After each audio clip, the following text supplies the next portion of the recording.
Amados irmãos e irmãs, vamos fazer uma oração para iniciarmos a nossa reunião. Pedir ao Senhor que venha nos dar uma direção nessa noite na sua palavra e que Ele possa se revelar a nós de maneira muito especial. Vamos orar. Amado Pai, no nome de Jesus, o Teu glorioso, eterno e sagrado Filho, é neste nome que nós oramos. Pedimos ao Senhor que abra os Teus céus, nos revele a Tua mente através da Tua palavra. Permita-nos penetrar no Teu coração à medida que a Tua palavra vai falando a nós. Nós te rogamos, nós te clamamos, em nome de Jesus, Senhor. Nós somos um povo que temos uma profunda carência do Senhor. E aqui nós estamos aos Teus pés, reunidos mais uma vez, para que o Senhor fale a nós, em nome de Jesus. Amém. Meus queridos, nós estamos estudando sobre a pedra de crisólito, a pedra de Mateus. No último estudo que eu estive compartilhando com vocês, nós vimos uma característica dessa pedra. Como disse na outra oportunidade, esta pedra é uma pedra amarelo mel, e ela tem na sua composição química o ferro, o que espiritualmente nos fala de autoridade espiritual. E este foi o assunto do último estudo, baseado naquela estação, 19ª estação, no capítulo 16 de Números, a estação de Quelata. Eu creio que vocês devem se lembrar, a estação de Quelata. Ali nós vimos alguns princípios acerca daquilo que é a autoridade espiritual. Então, irmãos, hoje, mais uma vez, eu quero compartilhar com vocês sobre esse assunto de autoridade, porque a autoridade, apenas para concluir e prosseguirmos, porque a autoridade é a base do trono de Deus, é a base do governo de Deus. Então, o trono de Deus é a revelação do seu governo, é a revelação da sua autoridade. A igreja do Senhor Jesus, ela está debaixo de uma cadeia divina de autoridade. Cristo é o cabeça da igreja. E ele, como cabeça da igreja, ele constitui as ligaduras que expressam o seu governo. Essas ligaduras têm o propósito de transmitir a vida. Então, no corpo de Cristo, a autoridade, ela existe para expressar a vida, expressar a ordem, promover o temor a Deus, promover a edificação da casa de Deus. Paulo diz em 2 Coríntios capítulo 10, que a autoridade a qual lhe foi delegada pelo Senhor tem como propósito levá-lo a servir. Então nós temos que entender que a autoridade, ela é a base do trono de Deus, e a autoridade, ela existe para expressar o governo de Deus. Então, irmãos, vamos olhar mais alguns detalhes acerca desta pedra, porque ela é uma pedra que tem muito a comunicar para nós. Esta pedra, o crisólito, é uma pedra que reflete o calor, e ela reflete o calor por causa do ferro. Como disse, ela é uma pedra que na sua composição química ela tem o ferro. O ferro dá algumas particularidades a esta pedra. Por exemplo, o calor, a sua cor, E ainda nós podemos ver mais alguns detalhes sobre esta pedra, porque ela é uma pedra translúcida. Guardemos isso. O crisólito é uma pedra translúcida. O que quer dizer uma pedra translúcida? É uma pedra que permite a luz passar por ela. Ainda tem uma outra característica que eu gostaria de me deter mais com vocês sobre esta pedra. Quando você estuda esta pedra, se vocês puderem fazer isso, vocês vão ver algo muito interessante, que é uma pedra que tem uma tríplice refração. O que significa isso? Uma pedra que tem uma tríplice refração. É uma pedra que tem o pleocroísmo. Eu vou explicar essa palavra. Ela tem uma tríplice refração. Preste atenção nisso, porque é aqui que nós vamos nos deter. E é uma pedra pleocroica. O que significa isso? Como eu disse, ela é uma pedra translúcida, uma pedra que permite passar a luz. Preste atenção nos mínimos detalhes. Então, se ela é uma pedra que tem o pleocroísmo, uma pedra pleocroica, significa que a luz que penetra nessa pedra, ela tem algumas direções. E não só isso. Olha que detalhe interessante. Essa pedra muda de cor.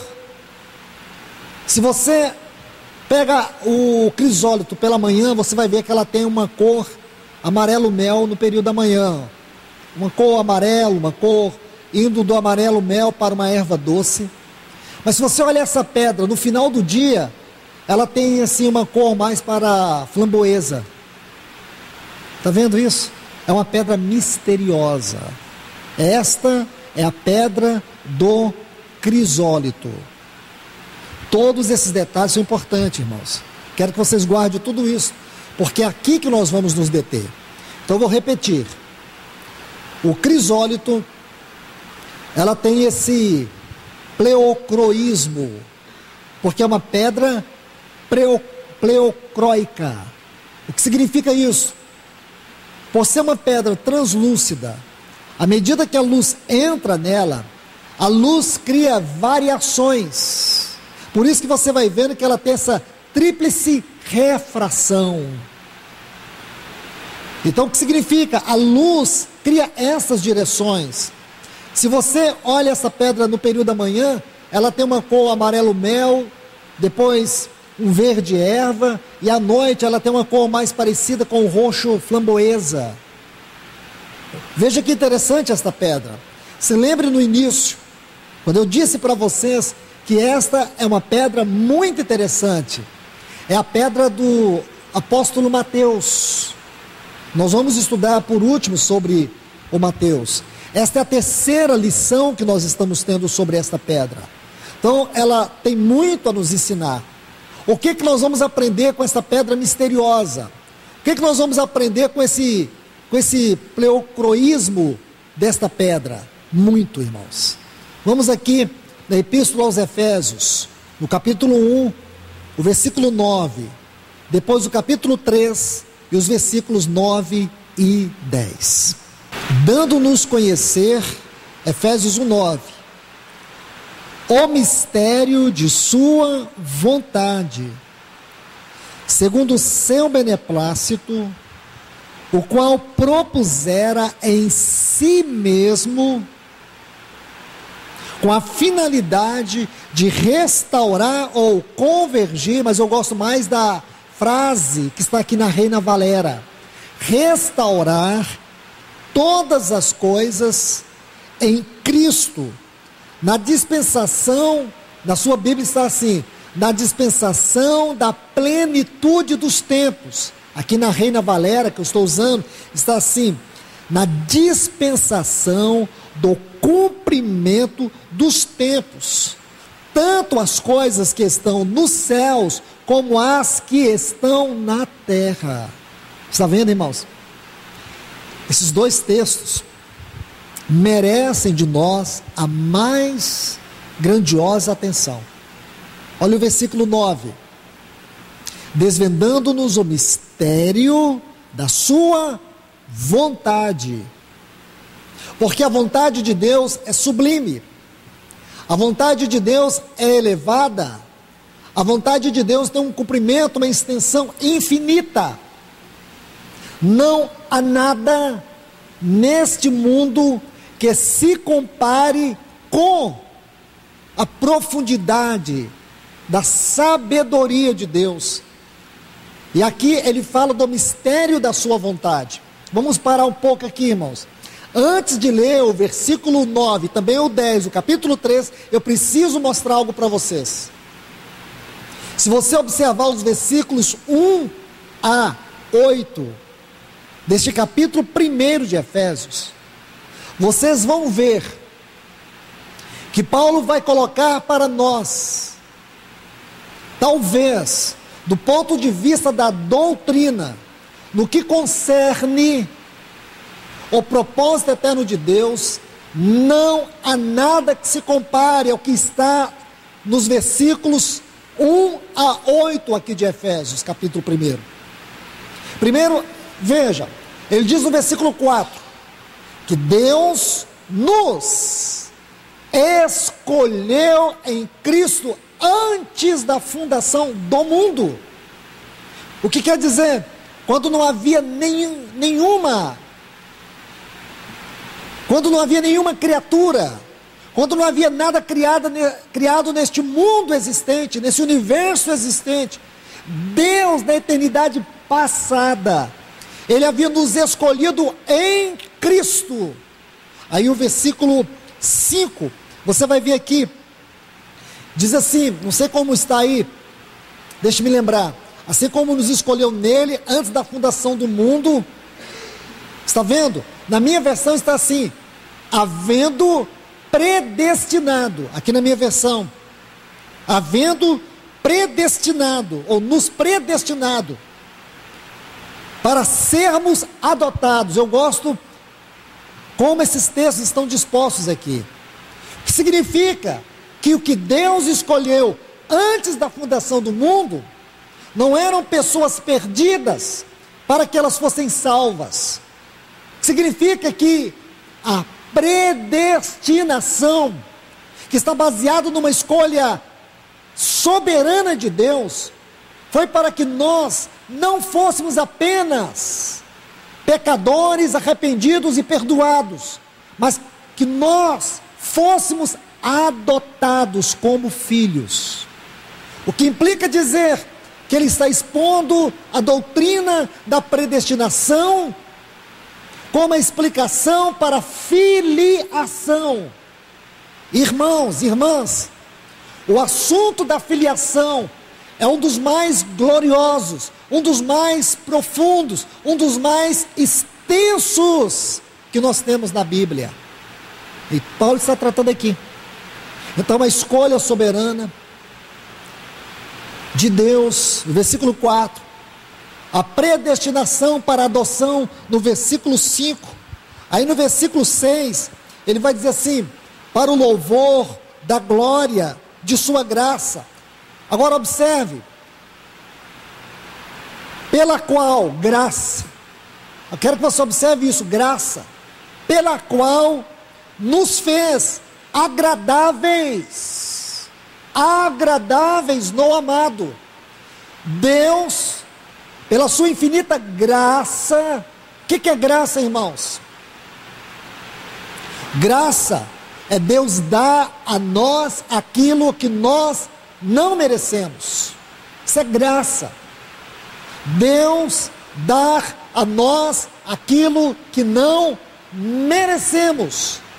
Então Deus, nesta graça, Ele não apenas nos salvou, Ele nos fez agradáveis a si no amado. O que quer dizer? Que neste amado, nós também somos amados, como este amado. Neste amado, por causa da graça, Deus nos fez tão amados quanto Cristo é amado. Estão me ouvindo, irmãos? Estão me entendendo? Isso é impressionante. Então tudo isso compõe o cenário dos versículos 1 a 8. Deus nos fez tão amados como Cristo. Então vamos voltar. Primeiro, Ele nos escolheu em Cristo, na eternidade passada. Segundo, Ele nos predestinou para que nós fôssemos filhos. Terceiro, pela graça, de maneira imerecida, Deus nos fez agradáveis a Ele, neste amado. Por que amado? Por muitas razões. Mas eu creio que de maneira doutrinária, Paulo colocou essa palavra também para enfatizar isto, que esses filhos que foram predestinados e escolhidos antes da fundação do mundo, eles serão amados, tanto Cristo é amado. Então aqui nós temos os 6 primeiros versículos. Aí no 7, ele vai dizer assim, que este amado, aí vai colocar o meio pelo qual Deus fará alcançar, o meio pelo qual Deus alcançará todo o seu propósito. Esse propósito não poderia ser alcançado de qualquer maneira. Deus não poderia apenas estalar os dedos e dizer assim, vocês nascerão dentro de uma sequência de tempo, dentro de gerações, e um dia se tornarão meus filhos amados. Deus não fez nada automático. Aí o versículo 7 vai dizer assim, em quem temos a redenção. Por que redenção? Porque a redenção foi o meio pelo qual Deus nos perdoou, nos salvou e nos uniu a Cristo. E é por meio dessa redenção que Ele está dando cabo ao seu propósito eterno. Então aqui nós temos mais um item que compõe esse mistério da vontade de Deus, redenção. Aí o versículo 8, que fez superabundar para conosco. Então Deus fez, essa palavra fez aqui, irmãos, eu queria que você sublinhasse ela, porque essa palavra, ela adquire razão, ela adquire natureza, ela passa a ter o seu conteúdo desde o versículo 4, Deus fez. Então o que Deus fez? Então vamos ver o primeiro ato de Deus, nos escolheu antes da fundação do mundo. Qual o segundo ato de Deus? Que Ele fez abundar para conosco. Ele nos predestinou para a adoção de filhos. Qual é o terceiro ato de Deus? É que Ele nos fez agradáveis a si, em seu amado, para nos tornar tão amados quanto o seu único e amado Filho, que agora não é mais o único, Ele não é mais o unigênito, Ele é o primogênito. O que mais que Deus fez? Deus fez com que todo o seu propósito fosse alcançado por meio do derramamento do sangue do seu Filho em nosso favor. Então você está vendo o significado, o peso desta palavra fez, superabundar, fez. Essa não é uma palavra qualquer. Aí ele diz assim, dando-nos conhecer o mistério da sua vontade. O que quer dizer, irmãos, irmãs? Que todos estes itens que Paulo enumera desde o versículo 4 compõem os itens do mistério da vontade de Deus. Ainda, irmãos, eu quero colocar isso para vocês. Leiam Gênesis. Comece por Gênesis e vá lendo até a Epístola aos Gálatas. Você não vai encontrar uma exposição didática gloriosa sobre o mistério da vontade de Deus. Vamos ver muitos itens, mas não vamos ver a chave que vai mostrar para nós com tamanha clareza, como aquilo que podemos encontrar nesses poucos versículos. Então Paulo está dizendo assim, dando-nos ou desvendando-nos, como está na versão de vocês, o mistério da sua vontade. Então Deus desvendou. Agora nós sabemos o que é a salvação. Agora nós sabemos o que é o amor de Deus. Nós sabemos o que é a graça de Deus. Nós sabemos o que é a misericórdia de Deus. Não foi algo acidental por causa do pecado. Deus não nos salvou por causa do pecado. Deus não nos amou porque nós estávamos destinados ao inferno. Ele nos amou pela sua própria compulsão de nos amar. Ele não planejou, irmãos, o pecado, mas o pecado também fez parte do seu propósito, porque ele não foi pego de surpresa, porque sem o pecado nós não conheceríamos o verdadeiro valor deste propósito eterno, porque o valor deste propósito eterno está no versículo 7, é o sangue do seu amado filho.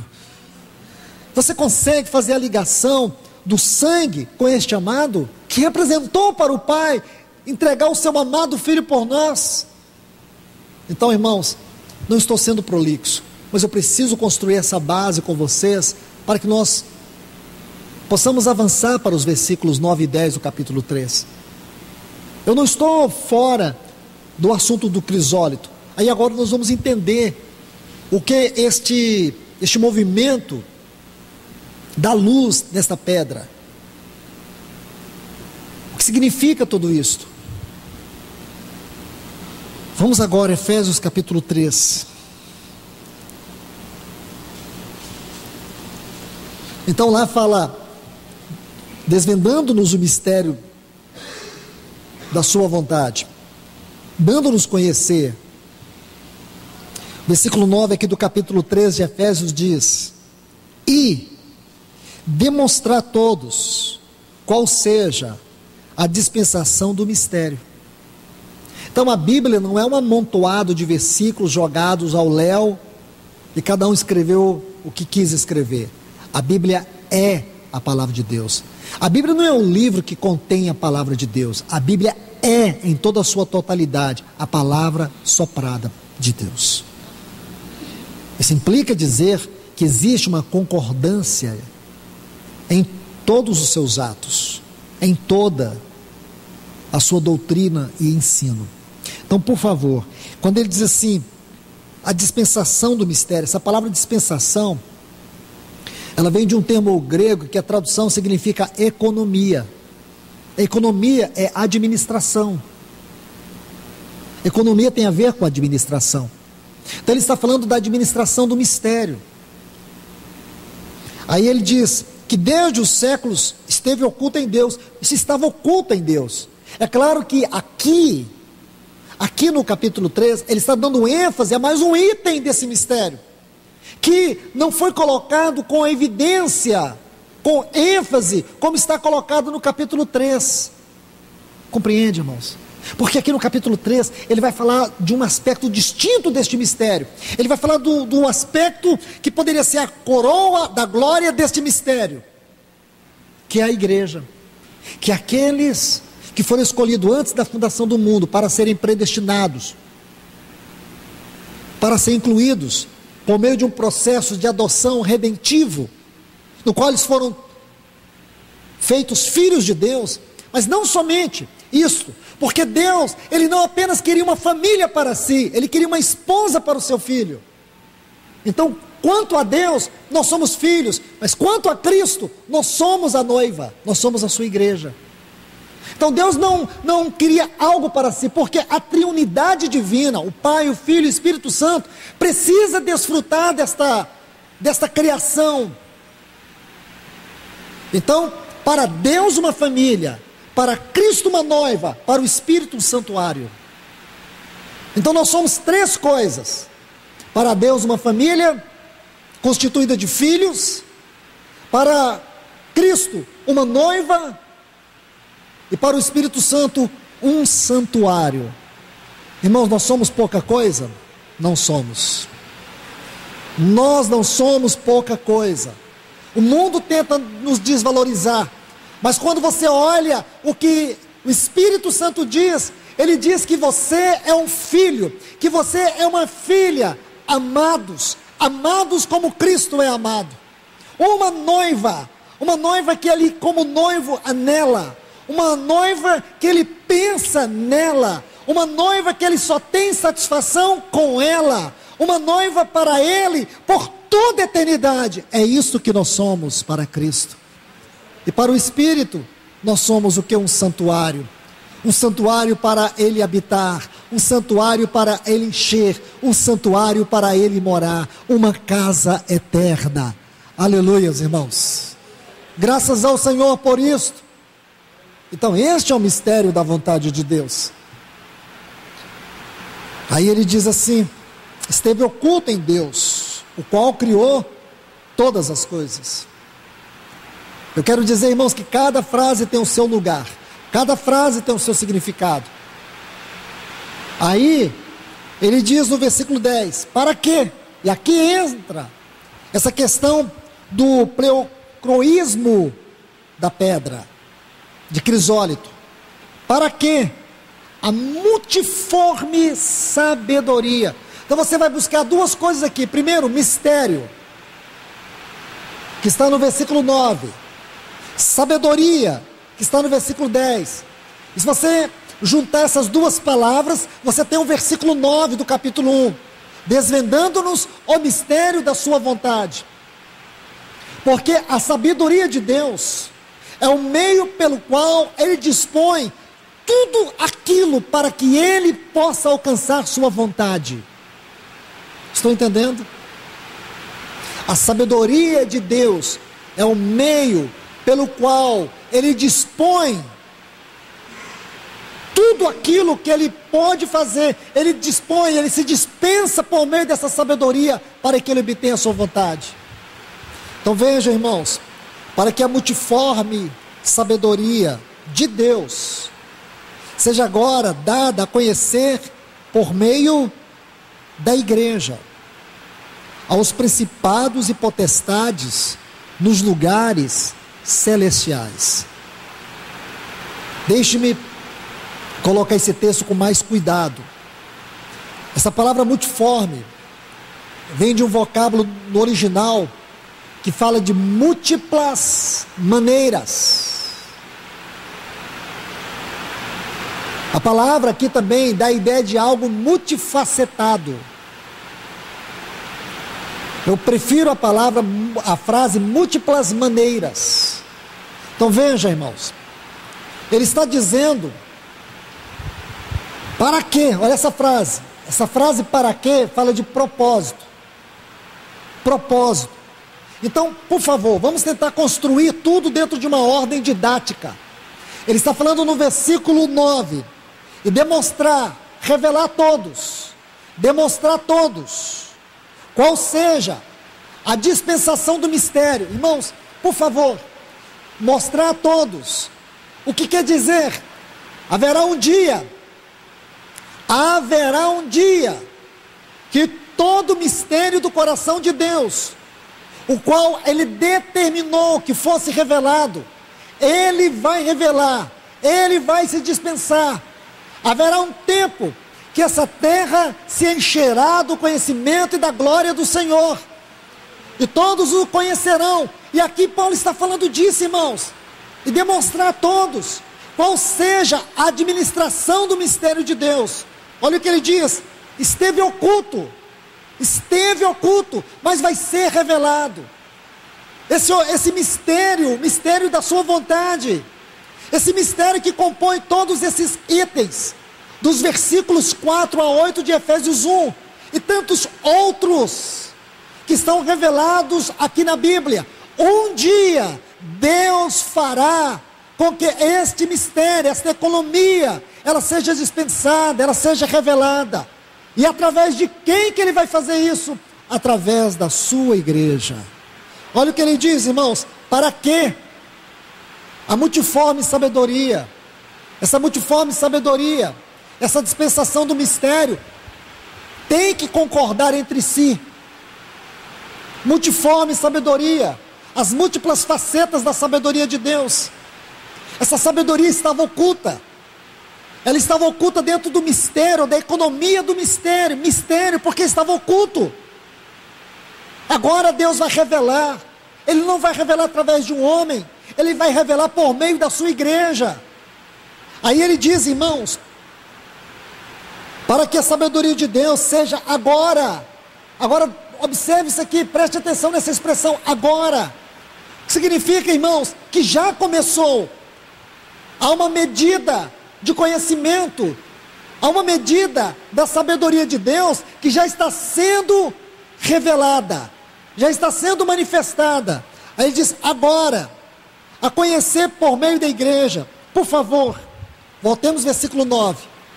Olha o que ele diz, e demonstrar a todos. Então nós temos todos. Agora, olha o versículo 10. Dado a conhecer por meio da igreja aos principados e potestades. Então, por um lado nós temos todos. Por outro lado nós temos principados e potestades. Todos aqui se encontram dentro de um contexto genérico.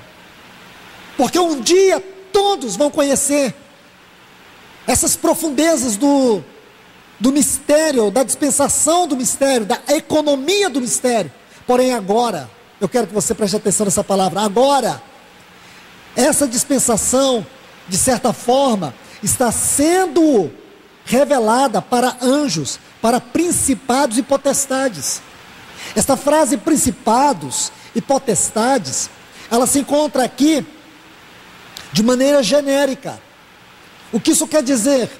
Que tanto anjos bons como maus estão aprendendo na igreja as múltiplas facetas do conhecimento de Deus, da sabedoria de Deus.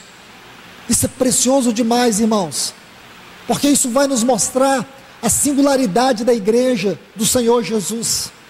Isso vai nos mostrar quão preciosa ela é, quão rica é a vida que está nela. Então a luz da revelação de Deus vem, e essa luz penetra na igreja. Quando essa luz penetra, ela é multifacetada. Isso é a luz da revelação, a luz do conhecimento, a luz da glória, a luz do poder, a luz da vida de Deus. Ela penetra na igreja, e à medida que ela penetra, ela é multifacetada, porque a igreja é o testemunho de Deus na terra. A igreja é o candeeiro de Deus na terra. Ela tem a luz de Deus, ela tem a vida de Deus, ela tem o poder de Deus, nela está a glória de Deus, nela está a presença de Deus, porque a igreja não é algo qualquer, a igreja é divina, a igreja é santa, a igreja não é uma criação do homem, a igreja é da natureza de Deus, a igreja é criada de maneira celestial. Deus colocou a sua vida na igreja, Deus colocou o seu Espírito na igreja, Deus colocou o seu Filho na igreja, porque Ele é o cabeça dela. Estão vendo, irmãos? Então observe tudo isso aqui, para que pela igreja, a multiforme sabedoria de Deus, essa sabedoria é um dos atributos de Deus, é um atributo pelo qual Ele dispõe o seu propósito. Sabedoria é um atributo no qual Deus propõe ou dispensa seu plano, sua vontade e os meios os quais Ele vai alcançar aquilo que Ele determinou. Isso é a sabedoria de Deus. Sabe o que eu quero dizer, irmãos? Que essa sabedoria de Deus, ela nos dá segurança de que nada vai dar errado no plano de Deus. Nada. Então veja, o que Paulo está dizendo aqui nesse texto, é que a igreja, e na igreja, é que na igreja, e por meio da igreja, este atributo de Deus, está sendo revelado a principados e potestades nos lugares celestiais, de uma maneira como nunca isso aconteceu. Irmãos e irmãs, vocês se lembram que lá no Pentateuco, em muitos lugares você vai ver isso. Um deles É naquele capítulo que eu encorajei os irmãos a ler, Números 10. Lá você vai ver que aquela coluna, que de dia era uma coluna que protegia, como uma nuvem que os protegia, e à noite era como uma coluna de fogo. Então, ali estava o testemunho da presença de Deus, prefigurado naquela nuvem e naquela coluna. Durante o dia, uma nuvem. Durante a noite, uma coluna. Imagine, irmãos, quando era noite, se fosse possível olhar, o que se via do universo para a terra era um fogo aceso em um determinado lugar. E este fogo era o testemunho da presença de Deus sobre o seu povo. Imagine que glória era aquela. Imagine, algo tão precioso estava ali. A arca do Senhor estava ali. Mas eu quero dizer para vocês, e quero que vocês me escutem, irmãos, isto aí ainda não serve para descrever a realidade daquilo que é a igreja diante dos olhos de Deus. A glória que está investida nela é porque vivemos nesse corpo dessa carne, esse corpo suscetível a fraquezas, esse corpo emocional, ou constituído de faculdades emocionais, que depende de circunstâncias, que depende de situações. Ainda somos limitados, mas eu quero te falar que as nossas fraquezas não anulam a realidade daquilo que é a glória do Senhor, que é a misericórdia do Senhor, que é a vida do Senhor, que é o poder do Senhor, e que é a presença do Senhor na vida da igreja. Estão me entendendo, irmãos? É isso que eu quero que vocês vejam, é isso que eu quero que vocês atentem, que nós possamos, irmãos, observar tudo isso aqui. Deixe-me concluir colocando 6 pontos aqui para vocês sobre o que é a igreja. Esta pedra de crisólito tem muito a nos ensinar sobre isso.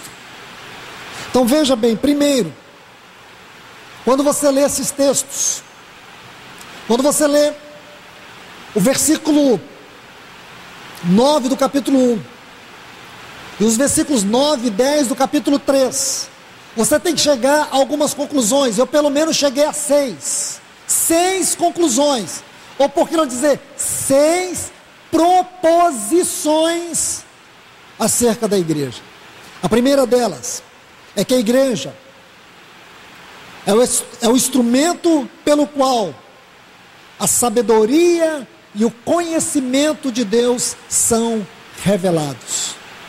Nada neste mundo pode revelar mais da sabedoria e do conhecimento de Deus do que a igreja.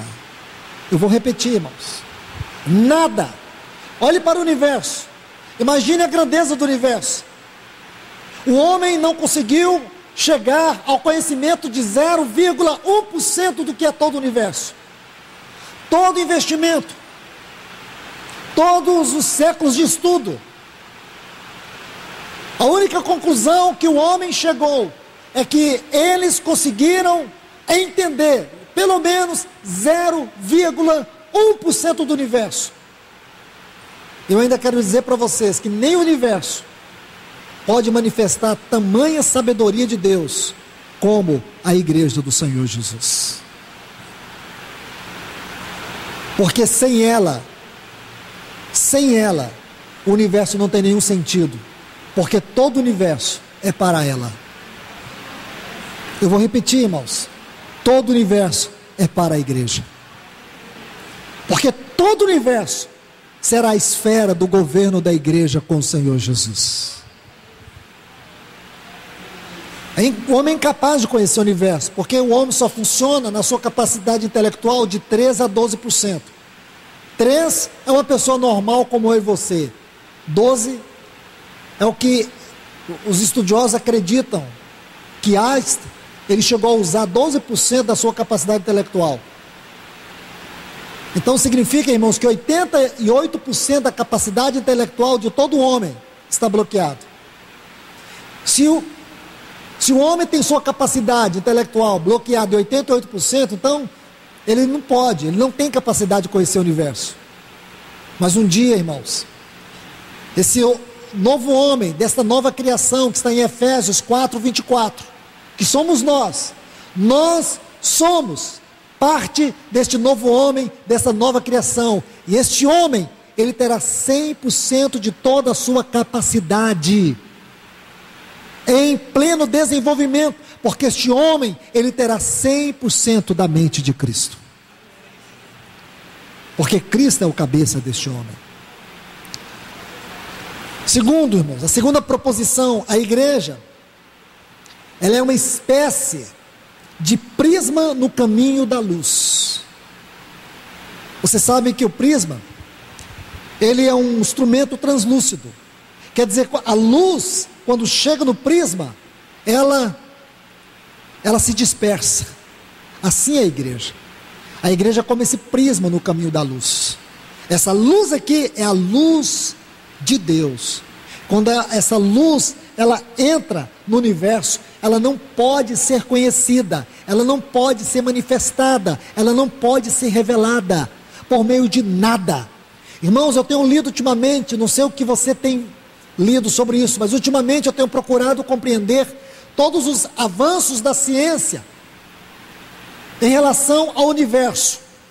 E ultimamente o que nós sabemos é que as grandes organizações como a NASA e outras têm investido bilhões para poder conhecer o que existe além dessa terra. E a conclusão que eles têm chegado, irmãos, é mínima. É o mínimo do mínimo. São hipóteses. E dessas hipóteses, eles formulam teorias. Eles não conseguem ter uma ciência provada. Eles não conseguem comprovar nada. Fica sempre no campo da especulação. Está longe. E você me pergunta, por que eles não vão descobrir o que existe além dessa terra? Porque Deus não vai revelar. Porque só existe um meio pelo qual a sabedoria de Deus pode ser conhecida pela igreja. Você sabia, irmãos, até poucos anos atrás, quando os cientistas estavam tentando entender a força da luz, a luz original, a luz Gênesis, como alguns gostam de chamar, eles entendiam que essa luz surgiu no universo por meio de explosão. Interessante isso. Agora não tem nem 10 anos que eles tiveram que apagar tudo que eles já haviam estudado sobre isso. Aí eles descobriram que a luz surgiu no universo em forma de expansão. E quando você lê a Bíblia assim, ó, disse Deus, haja luz. A composição hebraica dessa frase significa que a luz foi soprada. Veja, irmãos, veja, uma descoberta que levou-se anos, séculos, muito dinheiro foi gasto para poder entender isso, e eles não gastaram um segundo para ler a Bíblia. Você sabia, os jovens sabem muito bem, porque eu estudei com eles, existem 11, irmãos, eu vou repetir, 11 descobertas científicas que já existiam na Bíblia pelo menos 1000 anos antes de serem descobertas. Você sabia disso? Os jovens sabem, eles estudaram comigo aqui. E eu não mostrei para eles fábula não, mostrei os documentos, mostrei as descobertas, mostrei aqueles pseudos inventores, descobridores, cientistas que disseram que foram eles que descobriram nada, já existia na Bíblia. A Bíblia já dizia que a terra era redonda antes de Galilei abrir sua boca. Entende, irmãos? São 11 descobertas científicas. Foi em 1985 que uma cientista americana descobriu que a mesma composição da célula do corpo humano tem a mesma química do solo. Tolice, irmão, já estava na Bíblia. A Bíblia diz que Deus criou o homem do pó da terra. Deus escolheu a igreja para ele manifestar a sua sabedoria. Os céus manifestam a glória de Deus, mas essa glória só pode ser refletida na vida da igreja. Entende?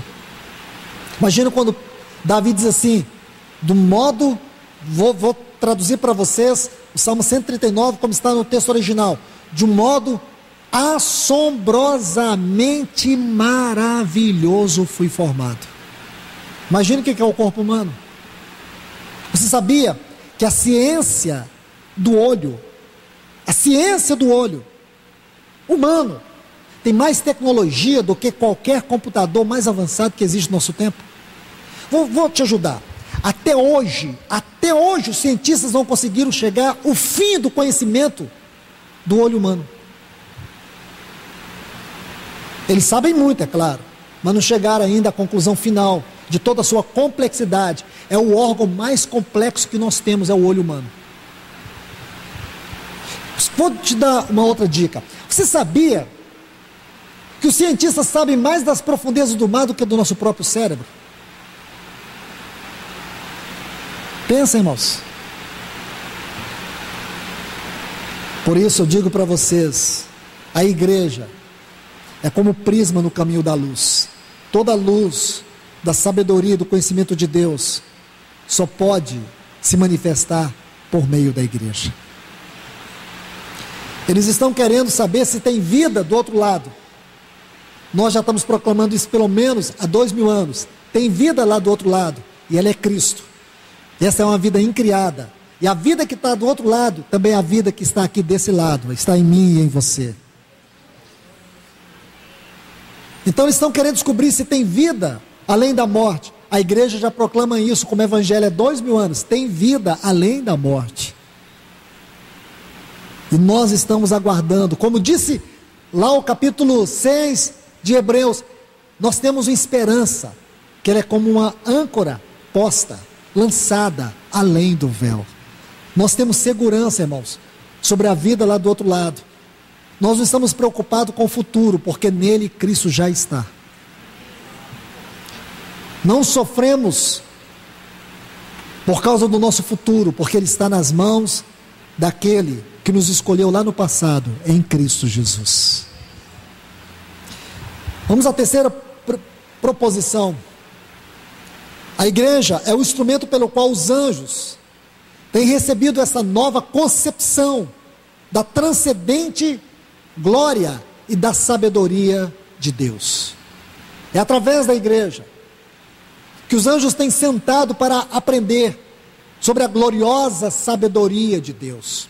A quarta proposição, a igreja, a qual eu e você somos parte dela, somos parte orgânica desta igreja. Esta igreja, que é um organismo vivo, é o fenômeno mais espantoso que este mundo já viu.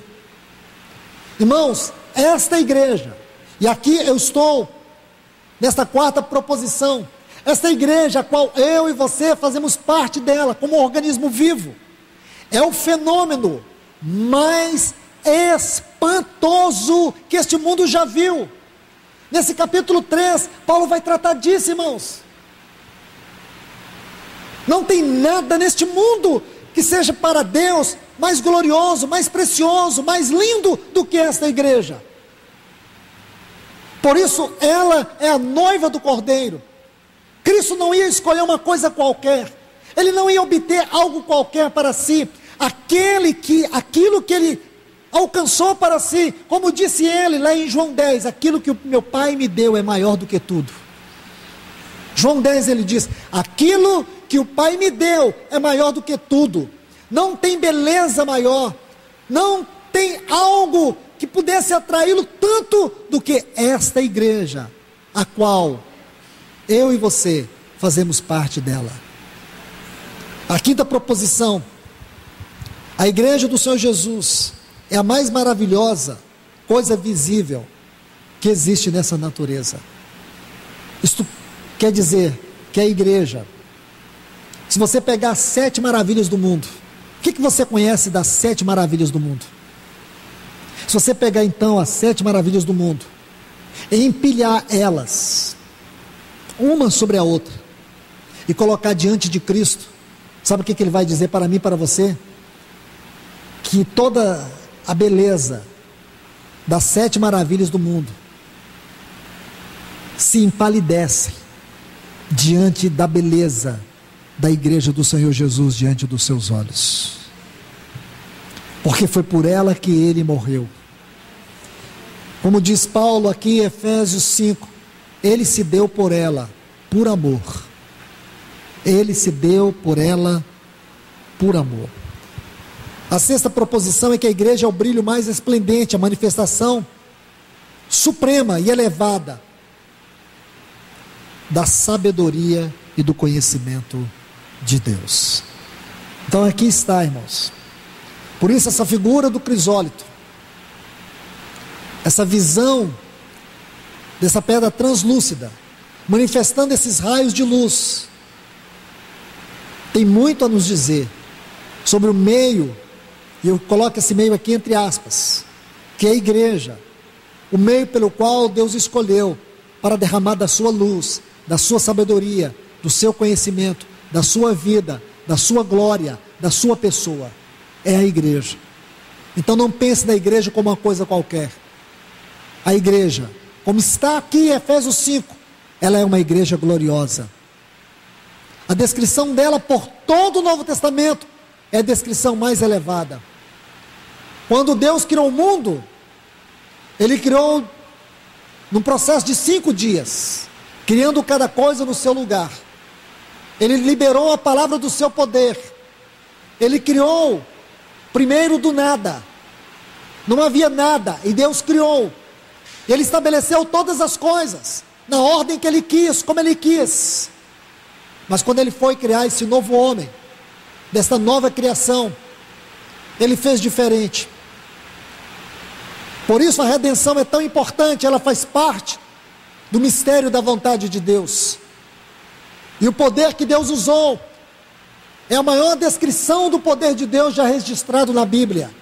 Está no versículo 19 de Efésios 1. Paulo vai dizer assim: e qual a suprema grandeza do seu poder para conosco os que cremos, segundo a eficácia da força do seu poder. Viu aqui? 6 palavras.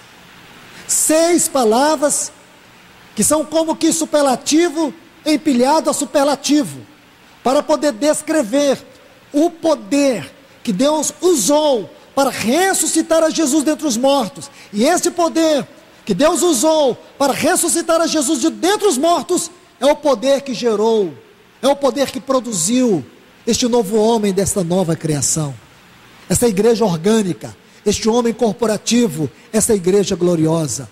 Então nós temos que adorar a Deus pela vida da sua igreja. Um dia Ele terá esta igreja em toda a sua totalidade, para o louvor da glória da sua graça. Que Deus possa nos abençoar, que a sua palavra prossiga de maneira poderosa, falando ao nosso coração. Vamos orar agradecidos a Deus nessa noite. Pai, no nome de Jesus, a Ti toda honra e a Ti toda glória. Obrigado por esta noite, Senhor. Obrigado porque mais uma vez o Senhor reuniu o Teu povo. Senhor, nós viemos a este lugar reunidos pelas Tuas mãos. Alguns vieram do trabalho cansados, alguns tristes, angustiados, alguns sentindo dores, alguns com tantas dificuldades, mas o Senhor nos trouxe mais uma vez aqui aos Teus pés. Te louvamos nessa noite, Senhor. Te agradecemos pela reunião da Tua igreja, porque ela não é um povo qualquer, não é um organismo qualquer, é um organismo vivo, um organismo que tem a Tua natureza, um organismo celestial. Passamos as lutas que estamos passando, porque elas fazem parte do Teu propósito. Senhor, que maravilha, que glória é saber que somos esta igreja, que somos esse prisma no caminho da luz, onde Tua sabedoria, onde Tua glória está sendo manifestada nessa terra. Não há nada diante dos teus olhos que seja mais belo do que esta igreja. Não há nada que chame mais atenção do teu filho do que esta igreja, a qual um dia ele voltará para ela, a qual um dia ele a tomará para si por toda a eternidade. Obrigado por nos falar de maneira tão especial sobre esta igreja. Obrigado por nos revelar aspectos tão especiais da tua igreja nesta pedra de crisólito. Obrigado, Senhor. Obrigado, Senhor. Nós não somos merecedores de estar aqui, Senhor. Nós podíamos estar em muitos lugares, como diz o salmista, nas tendas da impiedade, mas o Senhor nos trouxe para a reunião do teu povo.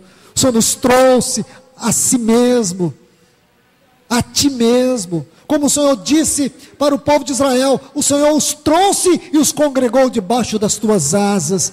Hoje nós sentimos que nós estamos aqui congregados debaixo das tuas asas.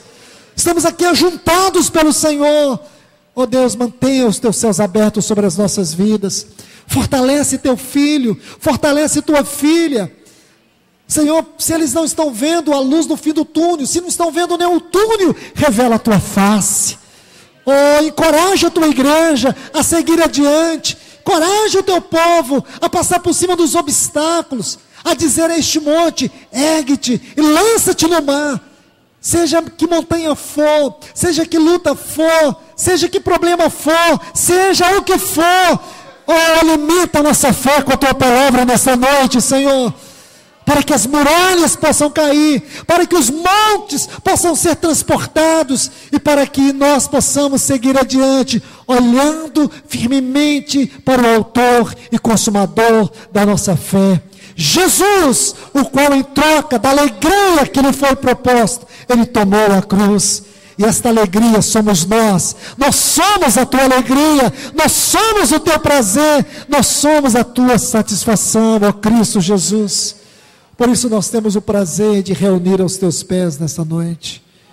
Te louvamos mais uma vez, te louvamos, porque melhor um dia na tua presença do que em 1000 outros lugares. Por isso é com alegria que nós nos reunimos nessa noite aqui, Senhor. E que alegria é ouvir a tua palavra, que alegria é receber a tua palavra, que alegria é te adorar. Bendito é o teu nome para todos sempre, Jesus. Bendito é o teu nome para sempre, Jesus. Bendito o teu nome para sempre, Senhor. Obrigado, Senhor. Senhor, nós queremos nesta hora também consagrar a Ti a nossa adoração, as nossas ofertas, aos Teus pés, Senhor. Queremos colocar com temor, confiados que tudo está em Tuas mãos, e tudo é para Ti, Senhor. Pedimos, Senhor, toma a nossa oferta em Tuas mãos, como um ato de fé, como um ato de adoração. Nós queremos agora Te adorar, Senhor. Queremos Te adorar com essas ofertas. Receba, Senhor, porque não é o dinheiro que o Senhor está recebendo, porque o Senhor não precisa disso, mas o Senhor almeja a nossa adoração, a nossa gratidão, mesmo que ela venha em forma de oferta, de dízimos, porque é um ato de fé que nós confiamos e entregamos aos Teus pés. Queremos fazer isso nesta noite, em nome do Teu amado Filho Jesus. Amém.